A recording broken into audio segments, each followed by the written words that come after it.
Our durood and peace and blessings upon our beloved Messenger Muhammad sallallahu alayhi wasallam.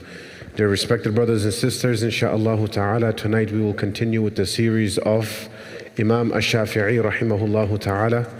And as you all know, every single Thursday night or Thursday evening, we hold this series called The Lives of the Great Luminaries. And my intention with this was to present to you and to share with you the lives of the A'imma Arba'ah, Imam Abu Hanifa rahimahullah, Ash-Shafi'i rahimahullah ta'ala, and Imam Malik rahimahullah, and Imam Ahmad bin Hanbal rahimahullah.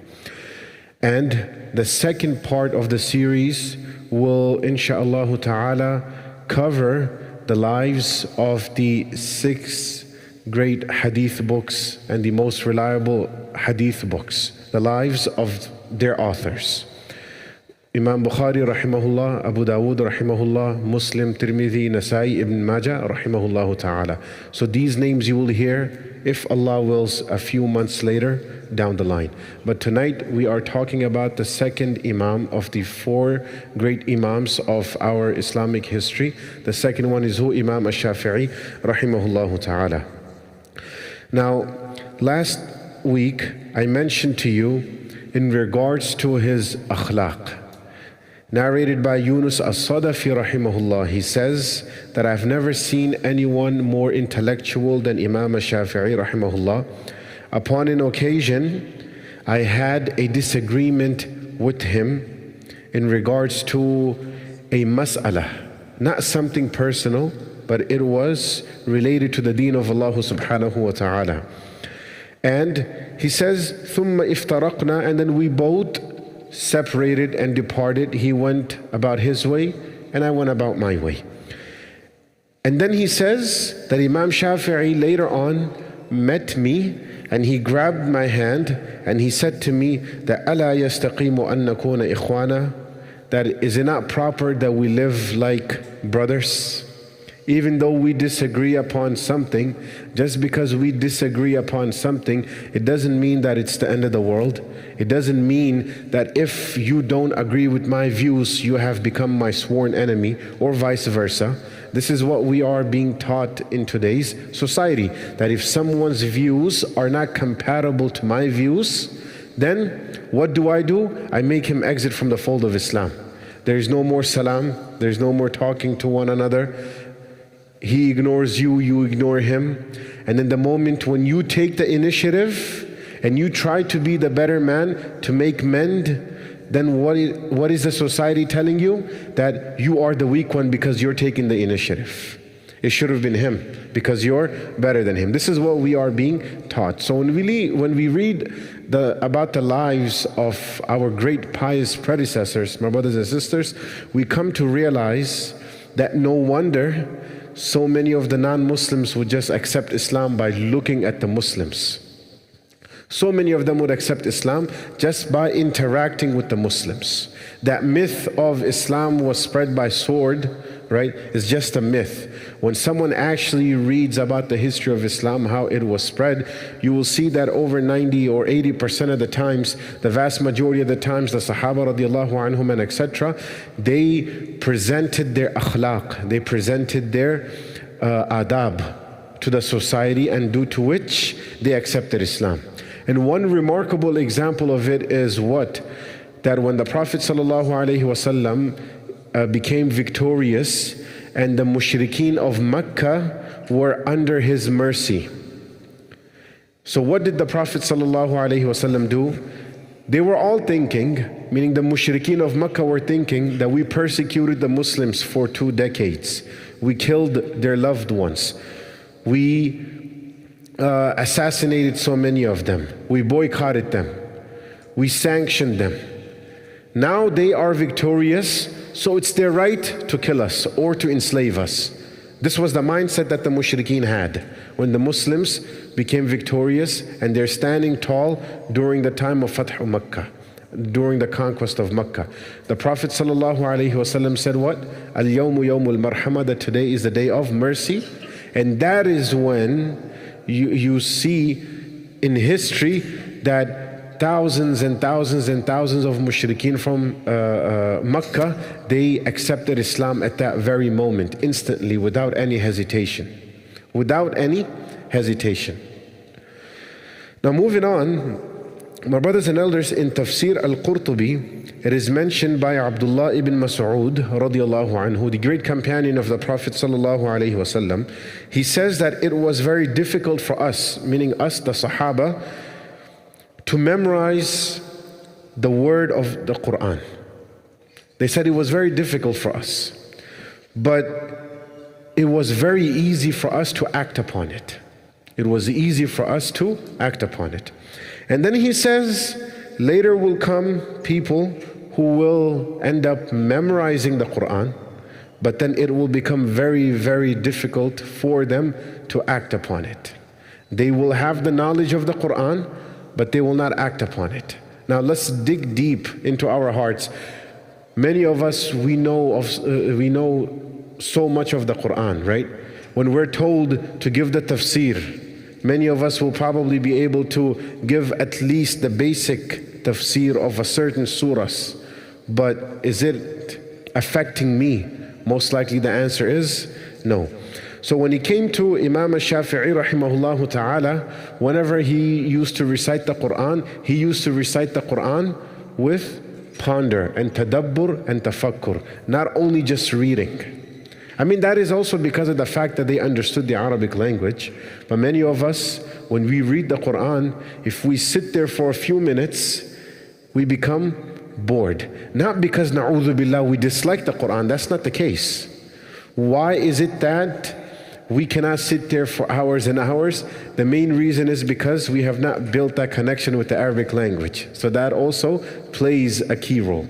So Rabi' bin Sulaiman, he was a close ally and a close friend of Imam al-Shafi'i. He says, and I'll end off with this, and then we will pray our sunnah, inshaAllah. He says that I was sitting with Imam al-Shafi'i, and a group of others were sitting with him also. He's teaching us and we're learning.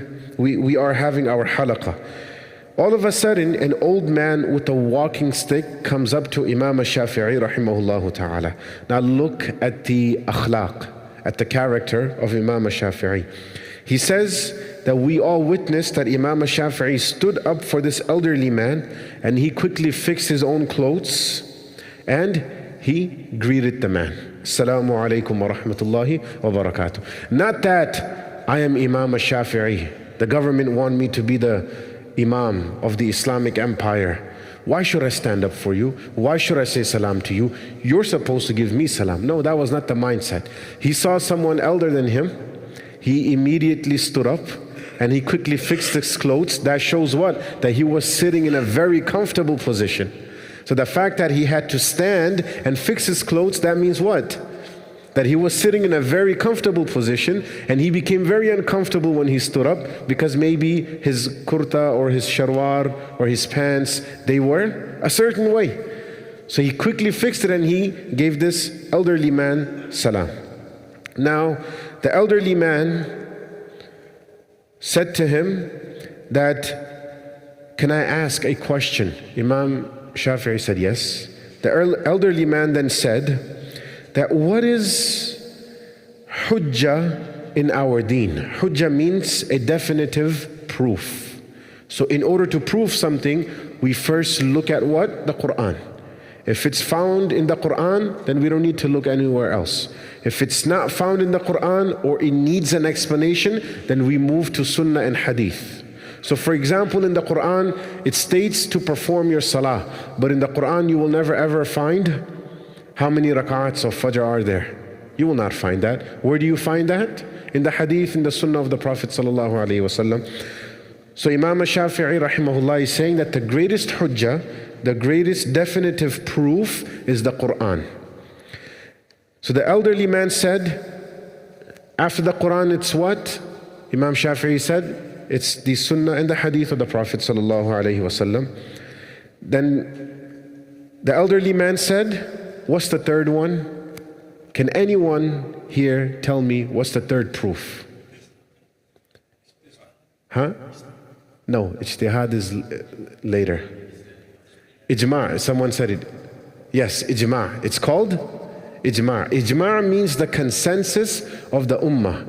And where do we look from in history to prove a ruling? We look at the lives of the Sahaba radiallahu anhum. So for example, at the time of Umar ibn Khattab radiallahu anhu, he gathered all the Muslims behind one imam and they started to perform the Taraweeh Salah. And all the Sahaba radiallahu anhum who used to perform the Salah previously, they used to perform it separately. And he gathered them all, and since it was a nafil or a sunnah Salah, he gathered them all, and none of the Sahaba said anything against it. You will not find any amongst the Sahabas who were alive who said anything against it. So that showed that if the Prophet ﷺ was alive, he would have done the same thing, or else at least one or two would have said something against it. So the fact that we pray our Taraweeh Salat with Jama'ah, that is proven from behind one Imam, it is proven from ijma'. All the Sahaba radiallahu anhum had agreed upon it and they had their consensus. So this is what the explanation Imam Shafi'i gave to this elderly man.